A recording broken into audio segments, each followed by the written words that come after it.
All right, it's been a week. It's mostly been like doing chores and whatnot, trying to get caught up and to get the yard mowed, and I got the barn lot back there mowed. That was all grown up. Moved some equipment, got mowed underneath it so it wasn't so raggy looking. Obviously got the grain cart drug home. I got the upper bearing assembly for it. That's at mom and dad's at the shop. Come to find out, I had thought, looking at that, it's like, man, this is kind of something that somebody just kind of cobbled in here like homemade, because of the way everything was bent and bolted. And nope, that's they're supposed to be an angle bracket with a bushing is what's supposed to be in there, and that's no longer available. So Unverfirth, who now owns Parker, or the Parker name, you can still get parts for that cart through them, but there's an update that is that bearing and carrier, and I ordered the whole thing not knowing what it was. It was only $200 and no big deal. The one that's in there is kind of messed up to begin with. So that is indeed that bearing and bracket assembly and everything that's in that auger. That is the current Parker updated part for it. So I got one of those. I didn't get anything for the gearbox because I didn't want to get it tore apart first. That's probably gonna be a later this coming week project. So that's where the grain cart's at. I spent 4 nights this week, or this last week, 'cause it's Monday, it's Labor Day, so I got it off. I spent 4 nights this week. Shelly helped me one night, had to go down to the muck, and there was about 4 acres that came back with ragweed. So I went down through there and pulled all the ragweed out, clean it out so I could, cut it. So the muck's all cleaned up now. Grandma's piece is perfectly fine. You look over it, there might be like half a dozen or so little ragweed tops sticking up. I'm not worried about that. But the south field that's got what I call the Nike swoosh of ragweed all along the south border and then up along the road, that all came back. And it probably equates to about 4 acres. So that was fun, but we got it all cleaned up. And then yesterday I spent close to 7 hours brush hogging. I went down to the muck and cleaned up all the ragweed out of that border between my field and the neighbor's field, because that stuff was like 8-9 feet tall. So I got that all cleaned up, mowed some field borders, whatnot. What else did I do this week? Like I say, it was mostly just like chore, getting caught up on stuff. I think that's it. The ragweed, that was the ragweed plucking, that was the. And then, I also delivered, I got rid of 104 bales of hay and 4 bales of straw this weekend. And while we were loading hay, I was kind of afeared of this. There was like 6-7 bales that were all just covered in bat shit and what have you. And I was like, okay, I don't mind having, I enjoy having the bats around because they keep the bugs. I mean, we have like no bug problems around here because of them bats. Like mosquitoes are very, very slim. Like, it's not that I don't like having the bats around. I don't have a problem with the bats themselves, but they can't be destroying hay. So I did some Googling to figure out the best way to humanely get rid of them. And, basically, the most humane thing was exclusion tactics, which in this case, I went to Lowe's and bought a cheap-ass cobalt LED work light, and that's been plugged in for the last 2 days. And then that pump sprayer up there is full of some rodent repellent. It's peppermint oil, cinnamon oil, I think garlic oil or something. There was like 3 essential oils in it. So I've been running that light and spraying that rodent repellent because, the internet said the rodent repellent. Well, the rodent repellent doesn't really do it, because all they did was move from over there to over here, although there are fewer of them. But I sprayed basically everything I could reach in the peak from the stacks with that rodent repellent on both sides, and they don't seem to mind that one bit. They just went from over there to over there, but they do not like the light. They none of them are over here anymore. They don't like that light. So, and if they were gonna crap on something at this point, I'd much rather it be the straw than the hay, because ain't nobody feeding the straw. So there's that. Ultimately, what I want to do is, there's that little brace right there, and there's a mirror of it right there. I want to hang, and I found them when we were at Lowe's the other night. They make some small high bay LED acorn lights, so they shine 360 and straight down. They got a whole, they're wrapped in LEDs, and so you got a full globe of light. And I'd like to put one on each of those and wire them on a separate switch so that you could leave those on at night and keep the bats out, because we can't be. It was one thing when they were crapping on the equipment and I could tarp it, and I mean, it was annoying, but we can't be destroying hay and straw. That starts to get kind of costly. So there's that. I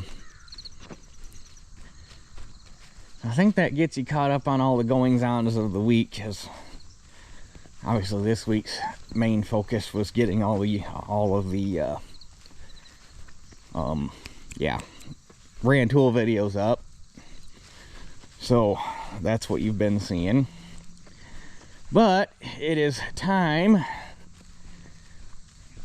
to start focusing on getting ready for fall. I did get the 8700 dug out of her corner the other night, so she's out here where we can get to her now. But they both need pulled out, blown off, because they're all covered in cobwebs and barn dust from sitting for 10 months.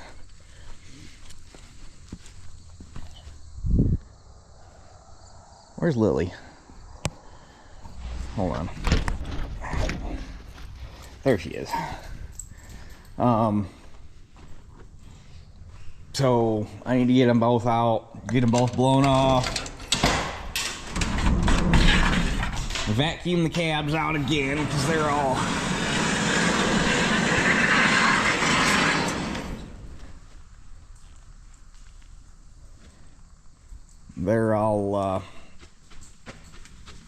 full of dust and mouse crap and what have you. I completely forgot to set mouse traps in the 8700 again.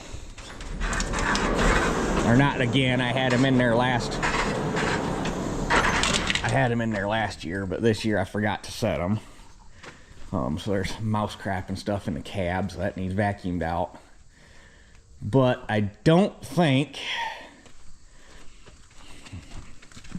and I can show, we'll show you more when we get them out of the barn.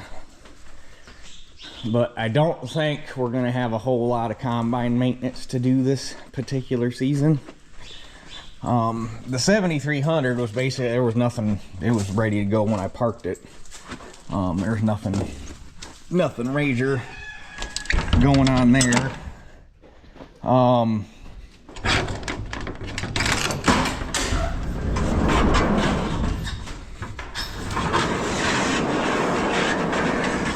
I'm not even sure on the 7300, or I guess either one of them for that matter. I need to check the 87 in the daylight, because it was too dark to tell sitting over here in the corner where the dipstick is.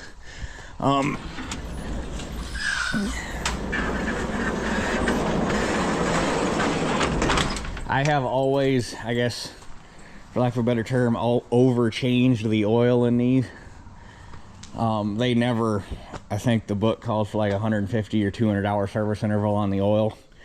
They never get anywhere near, obviously, those hours. So I've always changed it once a year. I basically always overchange it. The oil's still good when I've been dumping it, just because I'm trying to keep up on maintenance. But this year, with trying to tighten the belt a little bit, although not doing a very good job with a new grain cart sitting down there and some of the other dumb stuff. But like you look at the dipstick on the 7300 right now, the oil's still clear. Like it's got a little teeny tiny bit of a brown tint to it, but you can still look right through it and see the dipstick. It's not like it's dark black wore out diesel oil. I mean, it's still for all intents and purposes fresh oil. So I'm not even gonna bother changing the oil this year. Fuel filters, if this combine got 30 hours on it last year, I'll be impressed. I doubt it might have got 30. Anyway, it's nowhere near reaching the service interval. So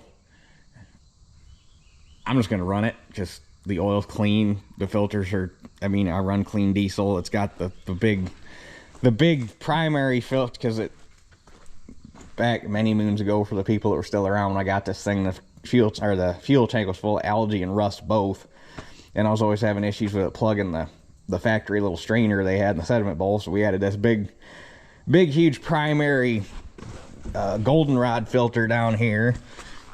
So that guy with the sediment bowl actually protects the main factory fuel filters up there, so those things are never dirty. There's not really any reason to spend $100 or more servicing the engine on this thing when it hasn't even reached the interval yet. So I'm not worried about that. Like I say, we gotta, when I get the 87 pulled out into the daylight so I can actually see the dipstick, other than, yeah, the oil's right here on it. But same thing, this thing never gets anywhere near the service interval. So if the oil looks good in it, I'm probably not going to change the oil in it.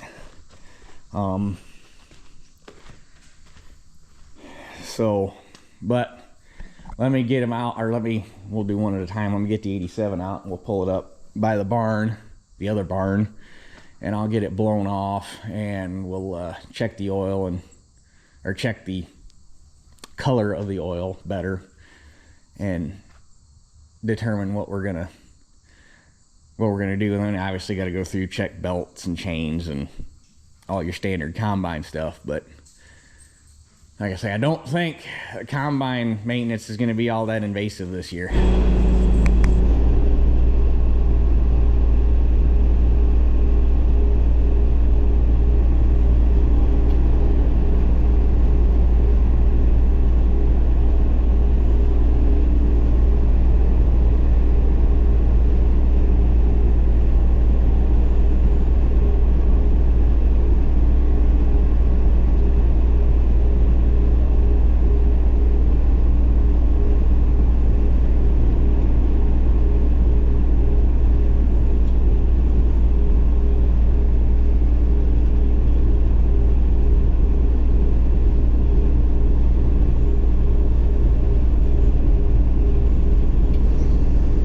Alright, well, we're going to have to add a parking brake cable to the list of what this needs.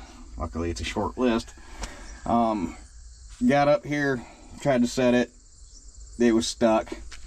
That parking brake cable's been a problem since I got the machine. It sticks every year, but normally, if you fiddle with it, I can get it loosened up to where it works fine. This time, I've probably been fiddling with it for the last 35-40 minutes trying to get it loosened up, and it has absolutely zero interest in budging. And I thought it had been changed at some point, which struck me as odd that it was sticking so bad if it was a new cable. Because the ends on it down, well, the end on it up here and the ends on it down below are nice and shiny. Hold on, sorry, but anyhow, I thought that cable had been changed before because the fittings on the ends were new and shiny looking. Apparently it hasn't, because I pulled it off the bottom of I pulled it off the axle to string it out straight so that I could try to get a better pull on it and see if that would help break it loose. And I went to straighten it out, and the plastic protective jacket on it has just full of cracks that you couldn't see while it was in position. And there's a bunch of rust in the steel wrap jacket that the control cable slides in, so it's all full of rust down there at the bottom, so it's done for. So we're gonna have to change that. Hopefully it's still available. Some of the control cables on this thing I have found are getting hard to come by new old stock, so it might be one of them things I end up having to have it made. So anyhow, real quick while I'm up here, we're gonna check the Earl.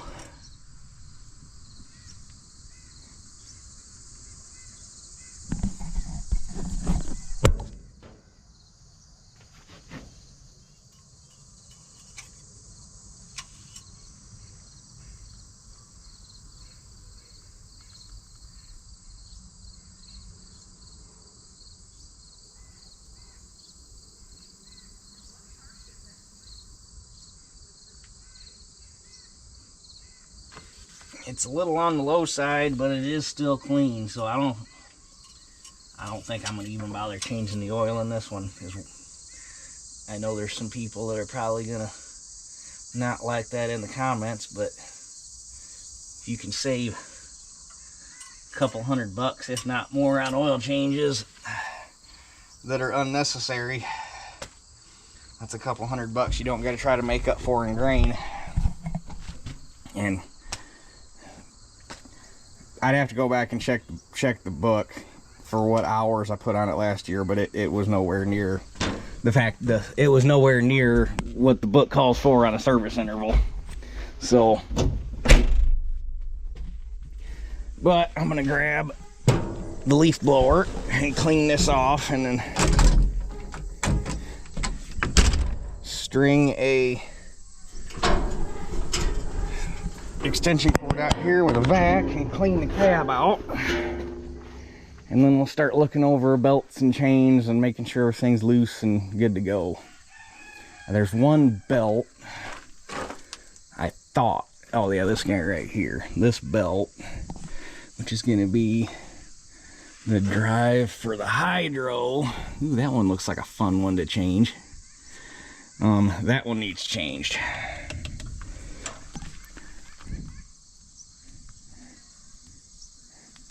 So that one for sure.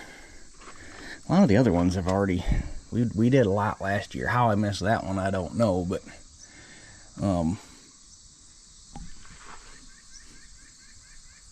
so yeah, we gotta change that one for sure. But let me get this thing cleaned off.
Alright, she's all blown off, cleaned up, cab's vacuumed out.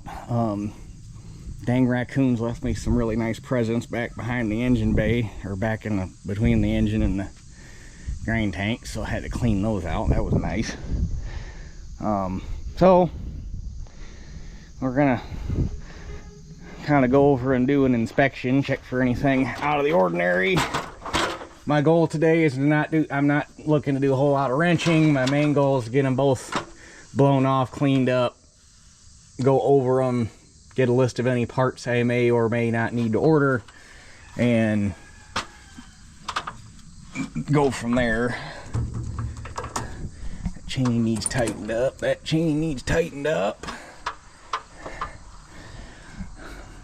Pretty much all of these belts up here were changed.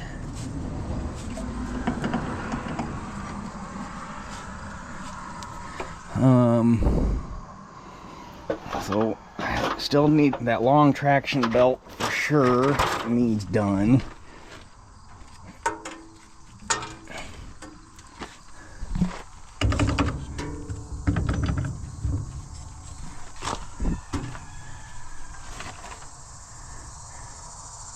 That thing's not in very good alignment, is it? But the way it's made, it kind of is what it is.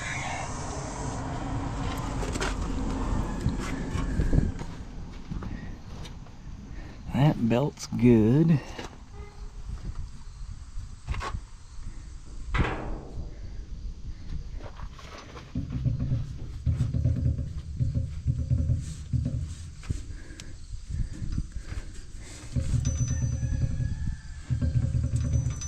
May go ahead, since it has to come off anyhow, and get the bearing for that pulley.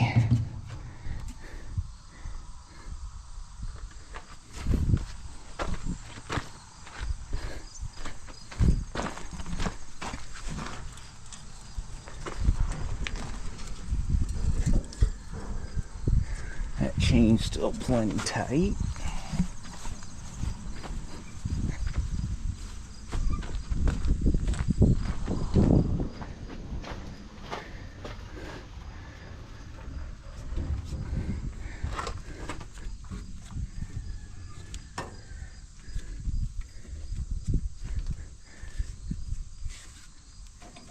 That chain's gonna need tightened up.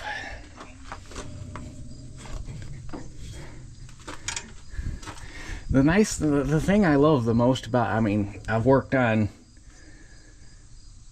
most of my experience on combines is either green or obviously red, not red like IH red. I haven't been around too many IH machines, but I've been around a 6600 Deere, a 6620 Deere, a 7700, a 7720, that 9600.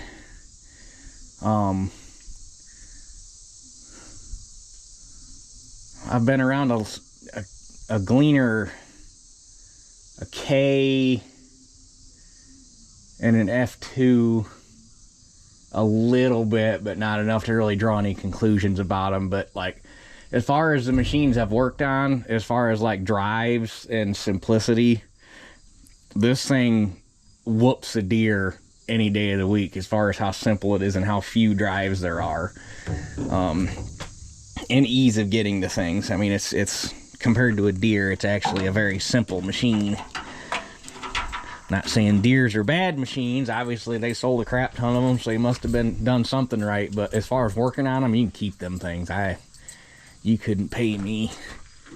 Well, I'd take that back. I did get paid to work on them, but it was not one of my favorite things I've ever done.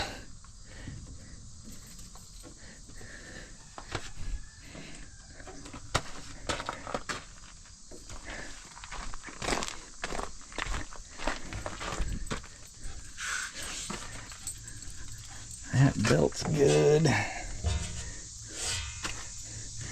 The only thing really jumping out at me, it might not hurt. I'm surprised that doesn't leak. It might not hurt to replace a couple of these power steering lines, maybe.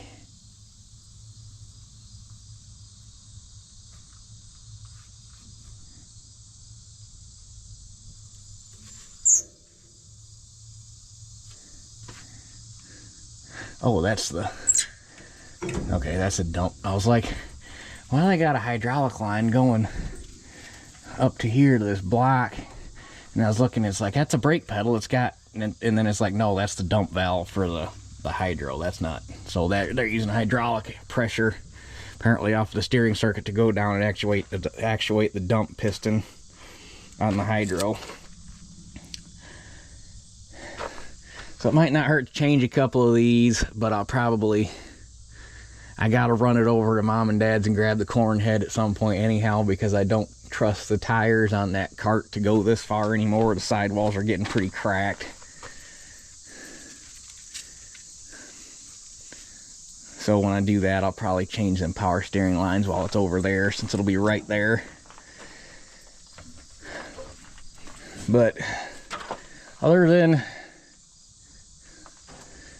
that parking brake cable and this belt and that bearing, probably both those bearings, just because we're there and it'll be apart, and those are easy to change. Because this pulley should be, this one should be fixed. This one's spring loaded. That does your tension, but that's got some weeble wobble to it. So we'll change the bearings in both of these pulleys, since we'll be right there, and change that belt, because that belt's about fried.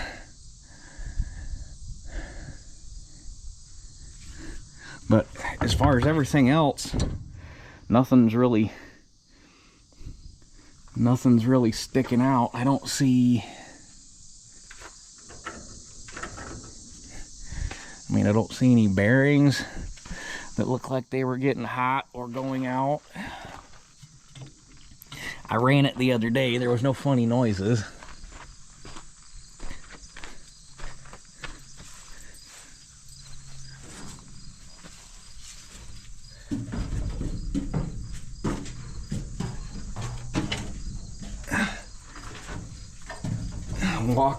Walkers feel okay, which they ought to.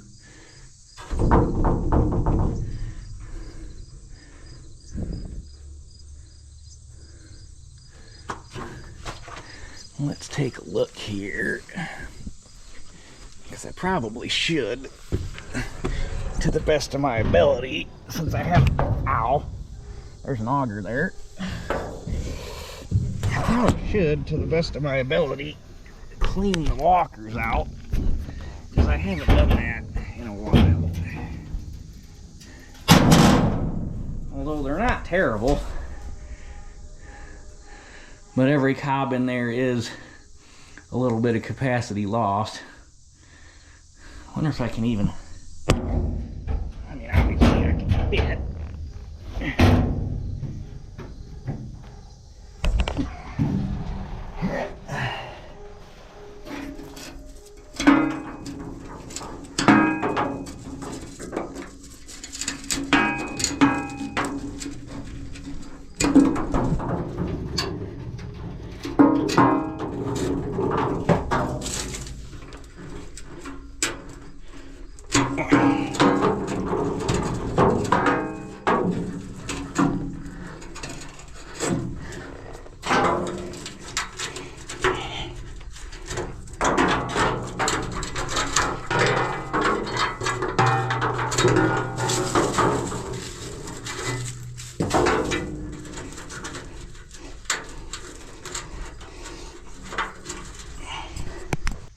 Alright, I got all the cobs knocked out, basically up to the curtain. That's about all the further I could comfortably fit.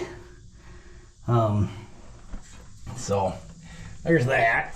I had an old guy recommend that to me a year or so ago.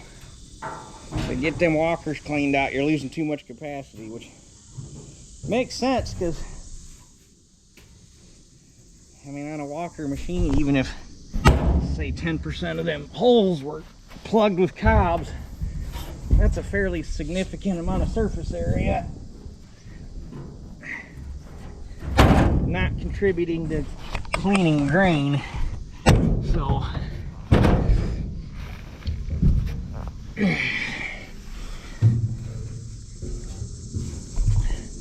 how long they stay clean, I don't know. But at least at the start of the season, it makes you feel better, right? So, alright, I'm gonna go in and grab me some lunch, because it's about that time. And write down my list for this one, which is a short list. And then we'll get this moved out of the way, get to 73 up here, and do the same thing.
Alright, 73 is all blown off. It is amazing how much, I guess for lack of a better term, ambient dust these things collect just sitting there doing nothing.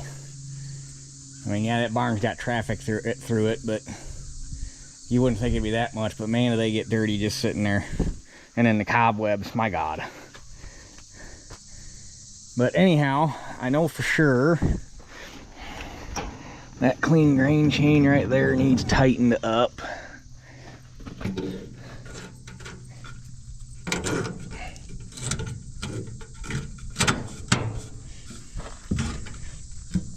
Man, how's this one? That one, so both those chains could stand to be snugged up a bit. That shorty doesn't need to be super tight. See, that one is easy to over tighten, but they can both stand to be a little tighter than what they are.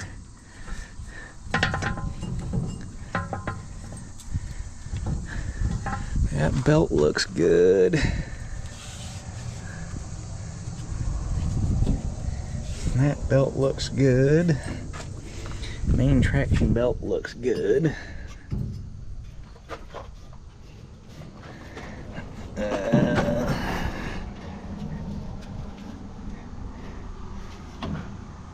That curly Q guy looks decent.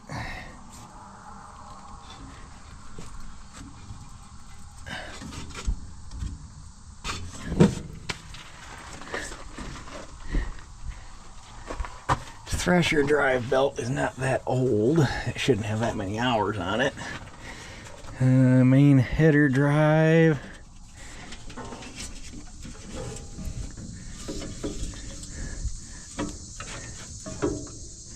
Doesn't look too shabby. Secondary does not look bad. Bearing feels all right.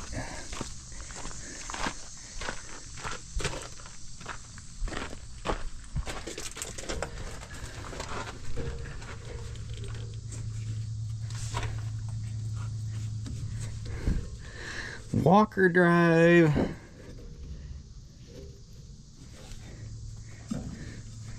is starting to show some battle scars, but I don't see any cracking or splitting.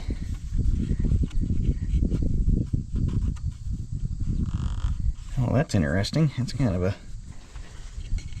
got a goofy wear pattern in it right there that doesn't appear to be present anywhere else in the belt.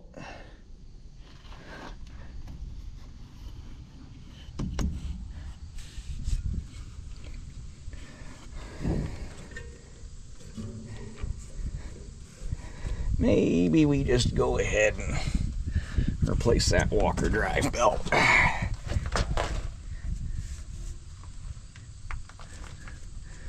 Same thing, fan drive belt's got a couple pretty good splits in it right there.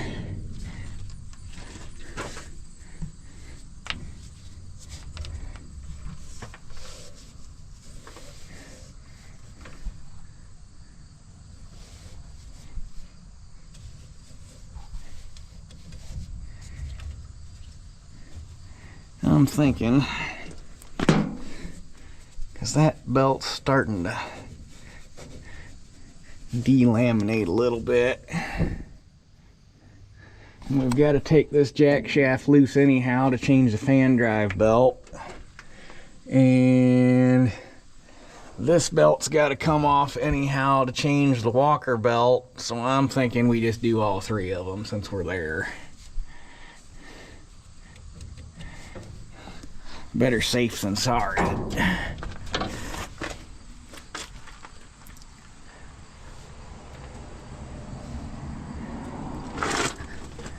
And that's basically the extent of the belts on this whole combine.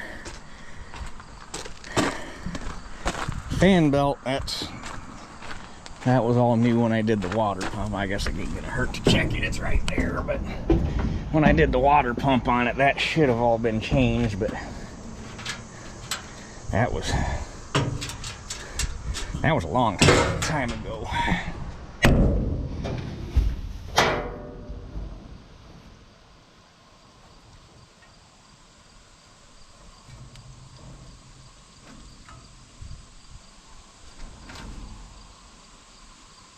Yeah, that one's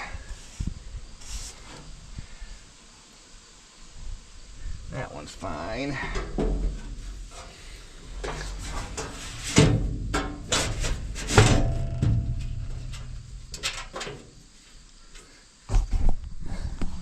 So it looks like, because like I say, I'm not doing the oil in it because the oil is still clear, so that's just a waste of an oil change.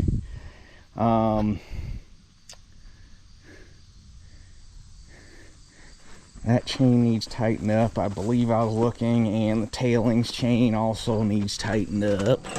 Yeah, for sure, the tailings chain needs tightened up.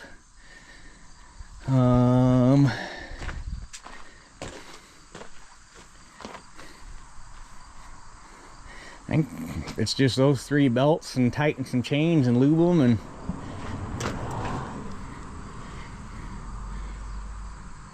that one's the clean grain drive. That looks all right.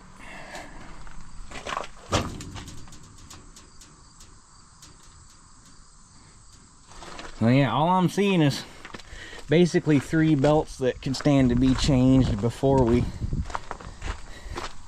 head off to war. I don't see any bearings. I don't see any, haven't felt any idlers. I mean, these machines are stupid freaking simple when it comes to the number of drives. You got 1, 2, 3, 4, 5, 6, 7, 1, 2, 3, 4, 5, 6, 7,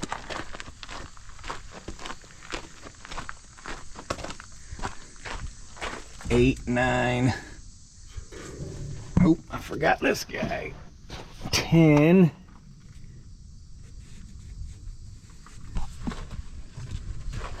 You got like 12 belts that run the whole machine. I'm gonna count these two as one because those are just a double drive for the chopper. So, I mean, they're freaking simple as all get out. And they're easy to work on. The engine kind of sucks, but outside of that, there's really nothing hard to work on any of this version. I say that because they in like the 525, 35, 45, and then the 7300, and then to an extent the 430 and 431, and then 5542 are basically all the same family of machine. It didn't really change a whole lot. Oh, also the other thing that we have to do is, I don't know what I ate with it, but it bent these three Actually oh, that's from a hammer hitting it, but it bent these 3 stationary knives. Oh, that one's tweaked too. It bent those stationary knives in the chopper and tweaked that guy. That's easy enough to fix. Just unbolt it and push it back out straight.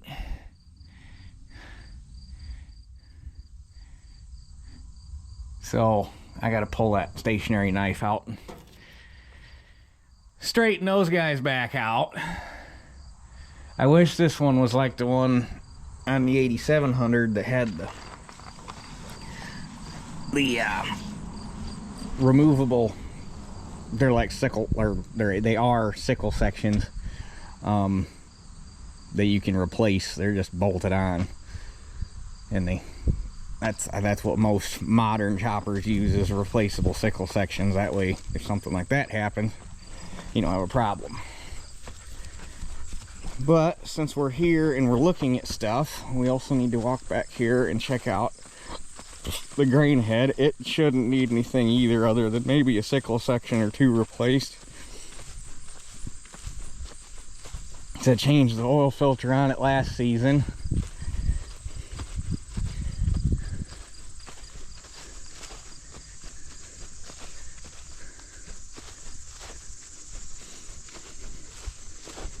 And other than the oil filter and the reel drive belt, there's really not a whole lot to maintain on these.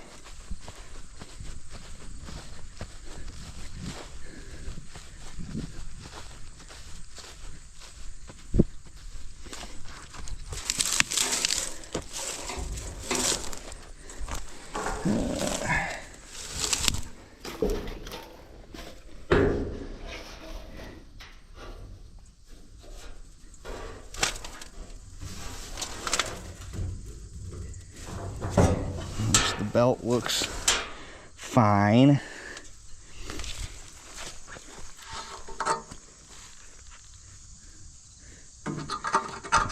I never understood why they didn't put a dipstick on these. And there's no broken tab like there used to be a dipstick there. It's just full is full, I guess.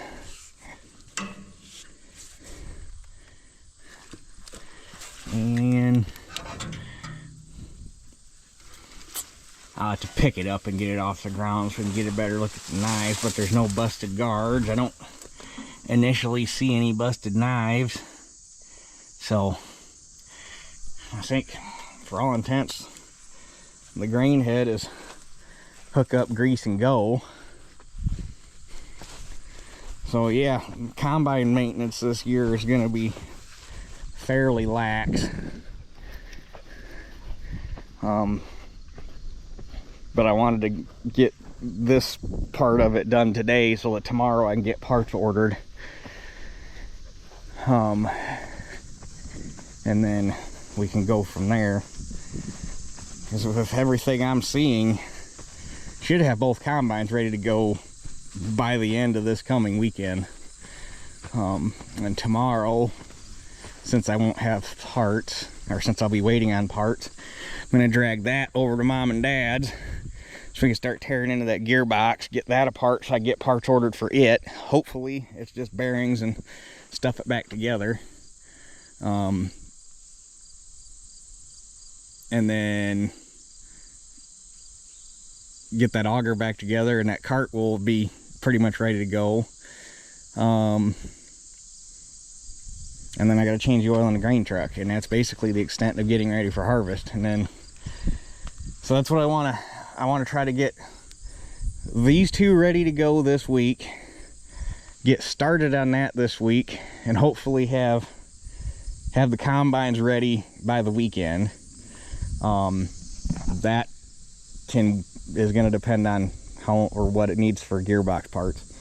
And then next week I have to go through and get stuff ready for hay, because I want to make third cutting not this coming weekend, but the weekend after. Will be 6 weeks since second cutting. So that'll mean wheel bearing I'm just going to do the one hub for now because it's the only one that came back loose, but get the wheel bearing fixed on that. I got parts to put the Pitman arm together on the mower. Seemed like there was something else I had to do. Maybe that was all I had to work on, was the mower and the wagon. I mean, I could probably start fiddling with that 5-bar rake, but that's not super high on the priority list this close to harvest. So yeah. Oh, I was gonna show you real quick. So I had mentioned several videos ago, prior to Rantoul, the grain pan on this thing has had a patch in it, and I thought I looked at it last year and it was starting to get soft. So I thought I was gonna have to put a grain pan in it, which I have to put one in at some point regardless. Smith Machine over in Ohio makes them new, because the 525 and the 7300 both have Smith Machine grain pans in them. Basically, to do those two, we had to order. I don't know, how'd that work? Because now they list the 7300. Maybe that's how it worked. They made one for the 7300 that just dropped in, and then to do the 525 we had to get one for the 7300 and cut whatever, a walker width, 8 inches or something out of the center of it, and then narrow it up, weld it back together to put a grain pan in the 525, because they both, well, I can show you here, they on these machines, and I would guess that other combines of similar design,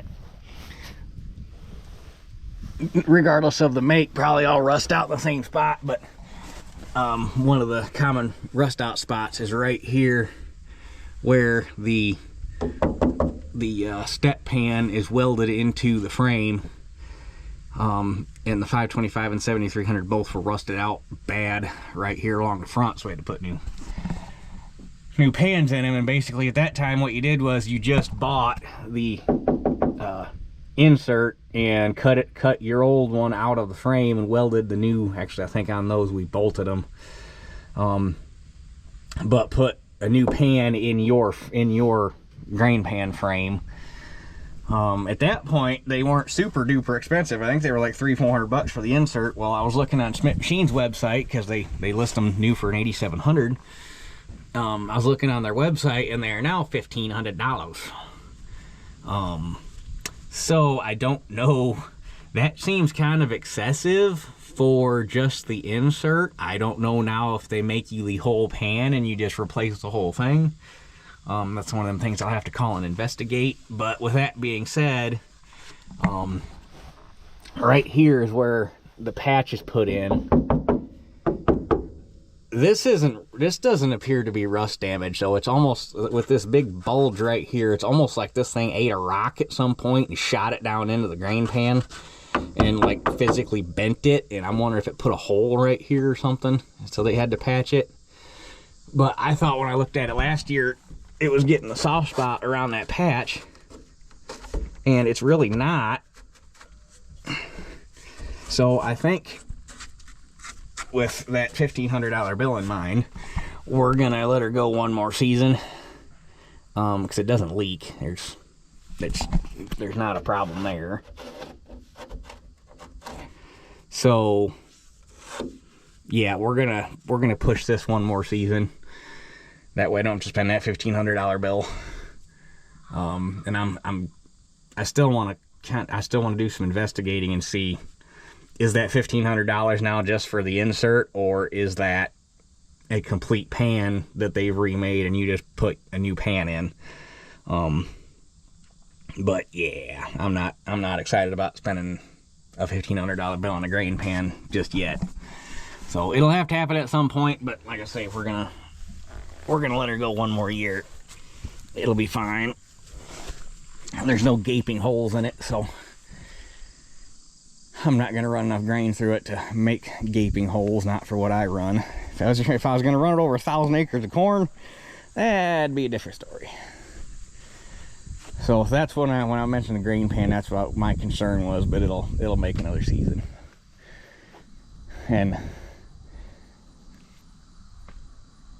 that might be because it's a little bit involved. It sucks getting those out. This machine, I don't even know how you'd go about it on this machine because there's not nearly as much room. On the 525 and the 7300, I'm scrawny enough I could shimmy up under everything and work on it from the back on the inside. But the 525 and the 7300 both have return troughs on the walker. They don't have this shaker pan. Loses you probably 6 inches of headroom back in there. So plus the shoe on this thing's further up inside the body. So getting inside, just depending on how there's seals that run down either side of that grain pan, so that stuff can't fall in between the pan and the body of the machine. And on the older machines, there's a row of bolts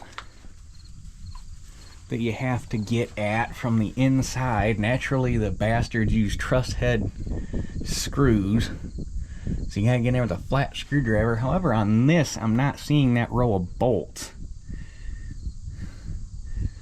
So I'm wondering on this one if they made that seal part of the pan frame and it comes out with the pan.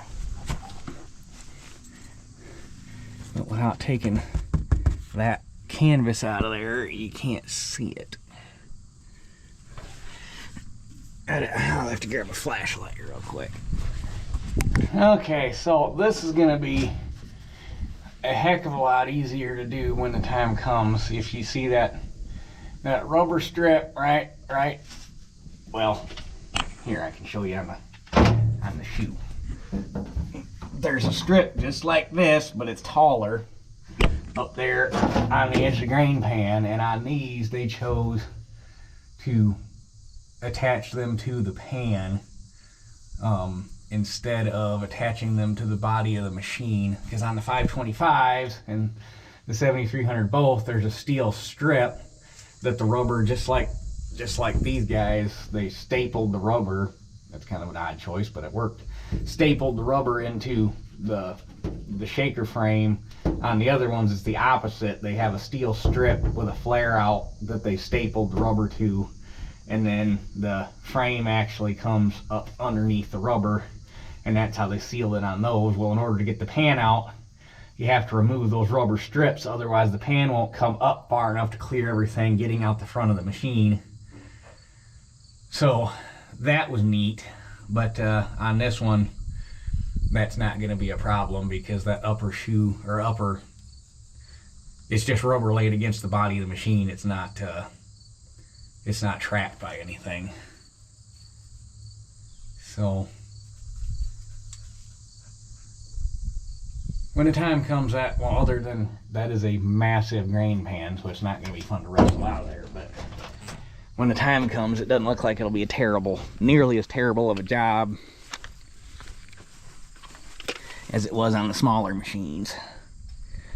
And to do that, this is your grain pan drive. You just rotate it back until this bolt lines up, and then you can get up in there with a wrench and pull that bolt out, and there's a bearing there, and then the front bearings are up here, right back there on both sides. Pull 4 bolts out, and then obviously the feeder house will have to be, I don't know if you necessarily have to pull it all the way out or all the way off. It would probably make it easier, but if you didn't want to go through the trouble of pulling the feeder house off, there should be enough room. You unhook the cylinder so you could pick the feeder house up past its normal limit, and then that whole shaker pan just comes out the front. But like I say, we're gonna push that off for one more year. So, but I got all the information I need for today. And I will get belts and that cable for the parking brake coming, and we'll go through and replace what needs to be replaced, and hopefully, like I say, have them ready to rock by the end of the week, or end of the week this coming weekend. So anyhow, no wrenching, but this was a fact-finding mission to figure out what I needed to get for both machines. So I'm gonna put everything away, go sit down at the computer, pull up AGCO parts book, get all these part numbers written down, and see what other trouble I can get into today. I gotta go see if I can hunt down some parts. I think I know where there's a set of Oliver combine rims that'll fit that grain cart that are the correct size for 23 126s and give me a match pair. So I gotta go see. I stopped by yesterday, nobody was home. I'm gonna try catching them again today. See if I can get, they used to be there. It's the same farm the 2105 came from. Hopefully they're still there. If they are, see if I can get those things bought. So, but anyhow, with that being said, I do believe that's it for this one, and we'll catch you guys on the next one.